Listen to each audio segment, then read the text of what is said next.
दोस्तों, अगर मैं तुमसे कहूं कि तुम जिस जिंदगी में जी रहे हो वो तुम्हारी पहली जिंदगी नहीं, तो क्या तुम यकीन करोगे? अगर मैं कहूं कि तुम्हारी पिछली जिंदगी का एक अधूरा सच इस जन्म में भी तुम्हारा पीछा कर रहा है, तो क्या तुम डर जाओगे? ये कोई कहानी नहीं, ये एक हकीकत है समर वर्मा की, जिसे सपनों में दिखता था एक अनजान गांव, एक कुआं और एक मौत। क्या तुम इस रहस्य को सुलझाने के लिए तैयार हो? तो देखो इस पूरी कहानी को, क्योंकि ये सिर्फ एक बीती हुई जिंदगी की नहीं बल्कि तुम्हारी भी हो सकती है।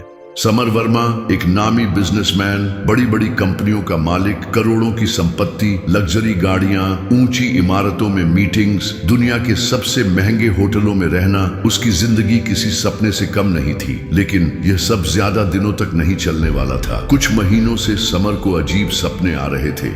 एक पुराना गांव, मिट्टी के कच्चे घर और एक औरत जो चूल्हे पर रोटी सेक रही थी।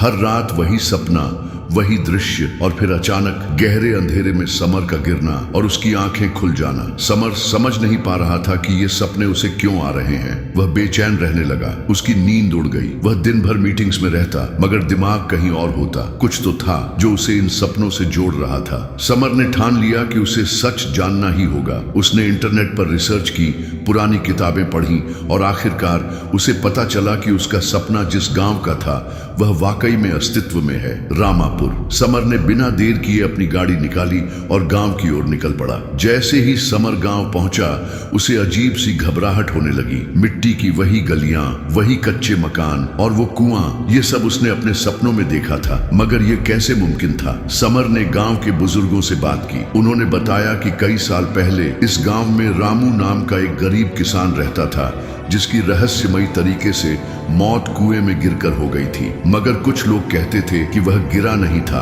उसे मारा गया था। समर को सिर में तेज दर्द महसूस हुआ और फिर अचानक उसे सब कुछ याद आने लगा। वह कोई और नहीं बल्कि पिछले जन्म में यही रामू था, जिसे गांव के जमींदार ब्रिजमोहन के गुंडों ने मारकर कुएं में गिरा दिया था ताकि उसकी जमीन हड़प सके। समर अब चुप नहीं बैठ सकता था। उसने गांव में खोजबीन शुरू की और जमींदार ब्रिजमोहन के परिवार के खिलाफ पुराने कागजात इकट्ठे किए। उसने उन सबूतों को गांव वालों के सामने रखा और सच सामने आ गया। गांव में हलचल मच गई। ब्रिजमोहन के पोते ने पहले सच्चाई से इनकार किया, मगर फिर उसे सबके सामने झुकना पड़ा। रामू की जमीन उसके परिवार को वापस कर दी गई और समर को पहली बार ऐसा लगा जैसे उसने अपने पिछले जन्म का अधूरा काम पूरा कर लिया हो। गांव में रामू की आत्मा की शांति के लिए हवन किया गया। अग्नि में घी की आहुति डालते ही समर को महसूस हुआ जैसे उसके अंदर कुछ हल्का हो रहा हो, जैसे रामू की आत्मा अब मुक्त हो रही हो। समर ने सीखा कि असली अमीरी दौलत में नहीं बल्कि इंसाफ और सच्चाई में होती है। उसने शहर लौटकर अपनी पुरानी जिंदगी छोड़ दी और अपने धन का इस्तेमाल